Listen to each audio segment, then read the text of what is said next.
Good morning प्यारे बच्चों। आज हम फिर अपने भूगोल के पहले चैप्टर के बारे में चर्चा करेंगे। भूगोल के पहले चैप्टर के लगभग 3 वीडियो हमने सेंड किए हैं। हमें विश्वास है कि आप उन वीडियो को अच्छे से सुने होंगे, देखे होंगे। यदि उन वीडियो को देखने के बाद आपके मन में किसी प्रकार का कोई कन्फ्यूज़न है, कहीं आपको समझ में नहीं आया है, तो आप पूछ सकते हैं। आज हम बात करेंगे अब तक जितना हम इस चैप्टर में पढ़े हैं उसके आगे। एक बार पुनः 1 मिनट में हम रिमाइंड कर लेते हैं कि अब तक इस चैप्टर में हमने क्या क्या पढ़ा है। तो हमने इस चैप्टर में पढ़ा संसाधन में विकास के बारे में हम पढ़ रहे हैं कि संसाधन क्या है एवं विकास क्या है। तो संसाधन की यदि हम बात करें तो संसाधन पर्यावरण में उपलब्ध वे समस्त वस्तुएं जो हमारी आवश्यकताओं को पूरा करती हैं और जिनका उपयोग करने के लिए हमारे पास तकनीकी ज्ञान उपलब्ध है, जो आर्थिक रूप से जिसकी संभावना और जो सांस्कृतिक रूप से मान्य है, वह संसाधन है। फिर संसाधन के प्रकार की चर्चा किए थे कि संसाधन प्रमुख रूप से 2 प्रकार के होते हैं। एक होता है प्राकृतिक संसाधन और दूसरा होता है मानवीय संसाधन। प्राकृतिक संसाधन वे संसाधन होते हैं जो हमें ईश्वर के द्वारा निःशुल्क प्रदान किए गए हैं। प्रकृति से प्राप्त या ईश्वर से प्राप्त वे समस्त संसाधन जिनका हम अपने दैनिक जीवन में उपयोग करते हैं, जो निःशुल्क है, वह सब प्राकृतिक संसाधन कहलाते हैं। जैसे हम पानी यूज करते हैं, हवा है, आपका सूर्य का प्रकाश है, खनिज पदार्थ है, मिट्टी है, ये सब जो है हमें प्रकृति के द्वारा निःशुल्क प्रदान किए गए हैं। तो ये सारे जो संसाधन हैं ये प्रकृति प्रदत्त संसाधन हैं, इसीलिए हम इनको प्राकृतिक संसाधन कहते हैं। दूसरा आपका था मानवीय संसाधन। ऐसे संसाधन होते हैं जो मानव के द्वारा विकसित किए गए हैं, मानव के द्वारा बनाए गए हैं। मानवीय संसाधन जो मानव के द्वारा विकसित किए गए हैं, मानव के द्वारा बनाए गए हैं, वे मानवीय संसाधन कहलाते हैं। जैसे मानव के द्वारा भवन बनाया गया, मानव के द्वारा कोई मशीन बनाई गई, मानव के द्वारा सड़क बनाई गई, मानव के द्वारा अस्पताल बनाया गया, मानव के द्वारा आपका स्कूल बनाया गया। तो मनुष्य के द्वारा बनाई गई समस्त वस्तुएं वह जो है वह मानवीय संसाधन कहलाती हैं। फिर है आपका प्राकृतिक संसाधन और मानवीय संसाधनों का हम 2 भागों में वर्णन किए थे। अब प्राकृतिक जो संसाधन है, मानवीय संसाधन है, इनका भी वर्गीकरण किया गया है। तो प्राकृतिक और मानवीय संसाधनों को 4 प्रकार से इनका वर्गीकरण किया गया था। उत्पत्ति के आधार पर जैव और अजैव संसाधन, समाप्यता के आधार पर नवीकरण योग्य संसाधन, अनवीकरण योग्य संसाधन, स्वामित्व के आधार पर व्यक्तिगत, सामुदायिक, राष्ट्रीय, अंतर्राष्ट्रीय संसाधन, विकास के स्तर के आधार पर संभावी विकसित भंडार एवं संचित कोष संसाधन। अब जैसे संसाधन, प्राकृतिक संसाधन की बात कर लिए, मानवीय संसाधन की बात कर लिए, नवीकरण योग्य संसाधन कौन से संसाधन होते हैं?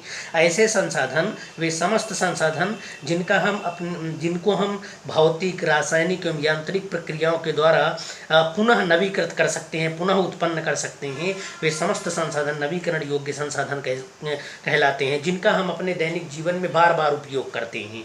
जैसे सौर ऊर्जा, पवन ऊर्जा है, जल है, कृषि है, भूमि है, ये सब हमारे नवीकरण योग्य संसाधन है।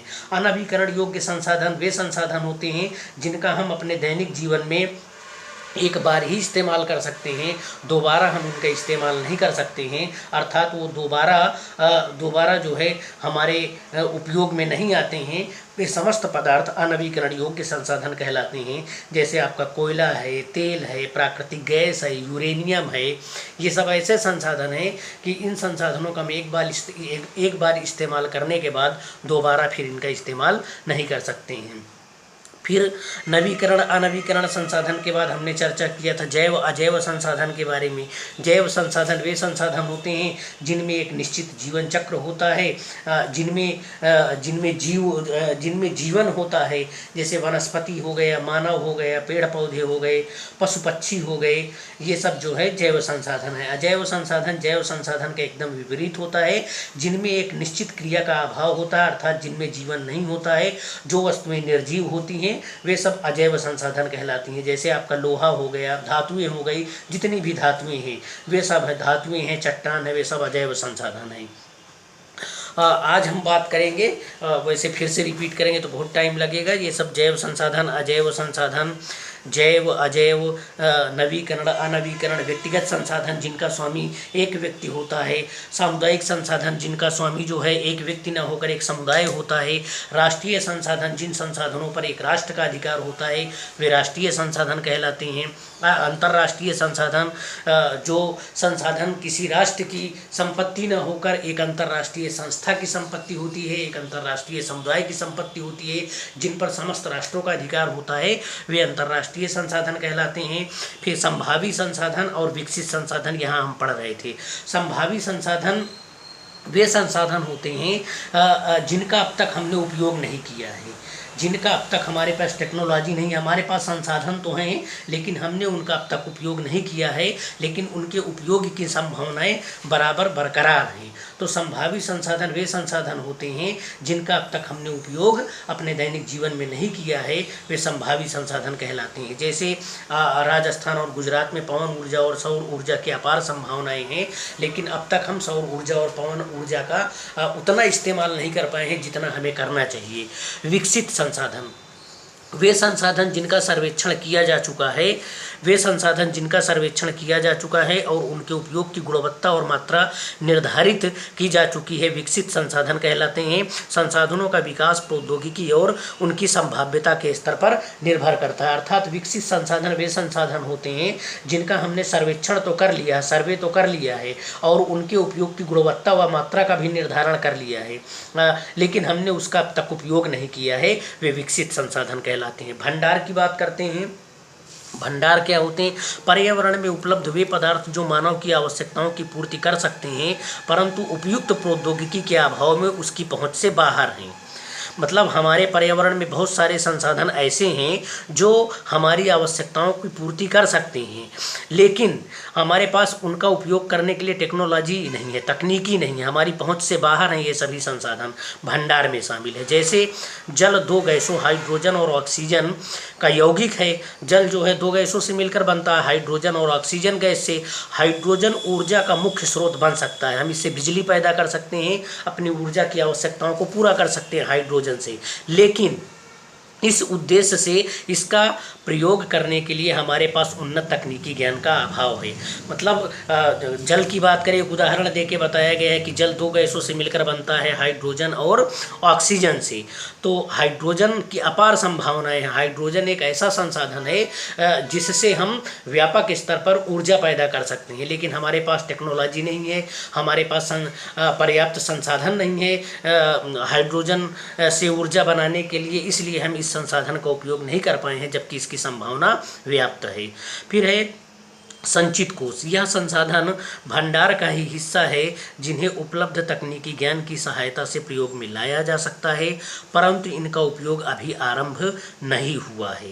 यह संसाधन भंडार का ही हिस्सा है जिन्हें उपलब्ध तकनीकी ज्ञान की सहायता से प्रयोग में लाया जा सकता है, परंतु इनका उपयोग अभी आरंभ नहीं हुआ है।